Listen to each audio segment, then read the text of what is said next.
Barrister Asad الدین Owaisi M P و صدر کل ہند مجلس اتحاد المسلمین نے کہا ہے کہ مسلمان اپنی اولاد اور اپنی آنے والی نسل کے دل و دماغ میں اللہ و رسول صلی اللہ علیہ وآلہ وسلم کی محبت کو ڈالیں، اپنی اولاد اور آنے والی نسل کی فتنوں کے دور میں حفاظت کریں، اللہ کے گھروں یعنی مساجد کی حفاظت کریں، دینی مدارس کی حفاظت کریں کیونکہ یہ اسلام کے قلعے ہیں۔ مساجد کی حفاظت کریں کیونکہ حکمران چاہتے ہیں کہ مساجد کو غیر آباد کر دیا جائے اور ان کی اہمیت کو کم کر دیا جائے، مسلمانوں کو اسلام سے دور کر دیا جائے۔ یہ لوگ مساجد سے اذانوں کو ختم کرنا چاہتے ہیں، اس لیے اپنی نئی نسل کو اپنے ساتھ مسجد لے جائیں، تبھی ہم اور ہماری آنے والی نسلیں دونوں جہاں میں کامیاب و کامران ہو سکتی ہیں۔ صدر مجلس نے کنگز پیلس گڈی ملکا پور میں مدرسۃ الحمومی باغ عامہ و الجامعۃ الفاروقیہ پہاڑی شریف کے 33 طلباء کے تکمیل حفظ قرآن کے موقع پر تقریب دستار بندی و عطائے قلت و تیسری سالانہ فاتحہ حضرت حافظ شاہ محمد بن شیخ عبد الرحمن الحمومی سے خطاب کرتے ہوئے ان خیالات کا اظہار کیا۔ ہم کو اپنی اولاد کو آنے والی نسل کی حفاظت کرنا ہے۔ یہ جو موجودہ زمانہ ہے فتنوں کا زمانہ ہے، یہ موجودہ زمانے میں یہ ایسے فتنے ہیں جس سے بچانا ہم تمام کی ذمہ داری ہے، اور اللہ کے گھر کی حفاظت کرنا ہماری ذمہ داری ہے، اللہ کے مسجدوں کو آباد رکھنا ہماری ذمہ داری ہے۔ مدرسے اسلام کے قلعے ہیں، اس کو مضبوط رکھنا ہماری ذمہ داری ہے۔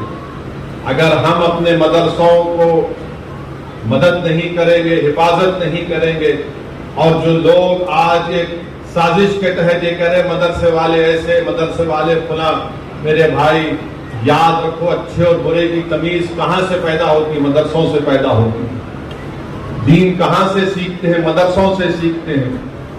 کہاں ہم توحید کو سمجھتے ہیں؟ مدرسوں کے علماء کرام کے تعلیمات سے ہم کو سمجھایا جاتا ہے۔ اس لیے بہت ضروری ہے کہ ہم اپنے مدرسوں کی، اپنی مسجدوں کو آباد رکھیں۔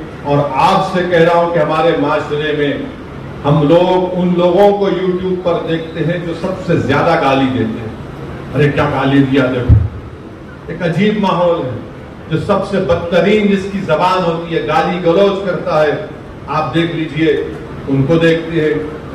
ہمارے فونوں میں آپ مسجد میں ہیں، جو گانا واہیات قسم کا مشہور ہو رہا ہے وہ آپ کی رنگ ٹون میں آ جاتا ہے، جس سے یہ تمام چیزیں ہم کو اسلام سے دور کرتی ہیں۔ یہ تمام چیزیں ہم کو اللہ کے رسول صلی اللہ علیہ وسلم کی سنت سے دور کرتی ہیں۔ اس لیے آپ اور ہم کو یہ ضروری ہے کہ ہمیں علماء کرام کے جو بیانات ہم سنتے ہیں، ان کے مضامین پڑھتے ہیں، اللہ سے ہم دعا کریں کہ اللہ سبحانہ و تعالی ہم کو عمل کرنے کی توفیق عطا فرمائے۔ اور یاد رکھیے، مسجدوں کو اگر آپ آباد نہیں رکھیں گے، میں جانتا ہوں کہ میں جو کچھ کہہ رہا ہوں وہ تنازع بن سکتا ہے یا میڈیا اٹھا سکتا ہے، مجھے اس کی فکر نہیں ہے۔ اسد الدین اویسی کا جہاں نام آتا وہاں پر تنازع ہوتا ہے آج کل۔ تو اب تو ایسا ہو گیا کہ ایک بابا ہیں، بہت بڑے بابا ہیں، جو ٹوتھ پیسٹ بیچتے ہیں اور کیا ہے منجن بیچتے ہیں، سانس لینے کا طریقہ سکھاتے ہیں۔ وہ کہیں پر منتر پڑھ رہے تھے، اپنے آپ کو برہمن ظاہر کر رہے تھے، اور کرتے کرتے انہوں نے بول دیا کہ میں یہ OBC والے فلاں ایسے ہیں، ان کو کچھ بول دیا۔ جب میڈیا نے یہ بزنس مین بابا کو پکڑا تو انہوں نے بولا نہیں میں OBC کو نہیں بولا، میں OIC کو بول دیا۔ تو خیر یہ چلتا ہے، یہ اس سے کوئی فکر نہیں ہے، مگر آپ کو بتانے کا مقصد یہ ہے کہ مسجدوں کی حفاظت کریے۔ موجودہ دور میں جو حکمران ہیں وہ پوری کوشش کر رہے ہیں کہ مسجدوں کو غیر آباد کر دیا جائے، مسجدوں کی اہمیت کو کم کر کے رکھ دیا جائے، مسلمانوں کو اسلام سے دور کر دیا جائے۔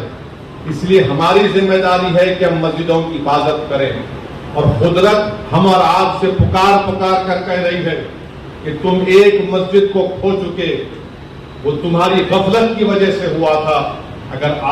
اگر آپ ہوش کے ناخن نہیں لیں گے تو پھر یہ تمام جو لوگ آج اقتدار کی کرسیوں پر بیٹھنے والے ہیں، ظالم لوگ ہیں، یہ ہماری مسجدوں پر للچائی ہوئی نظروں سے دیکھ رہے ہیں۔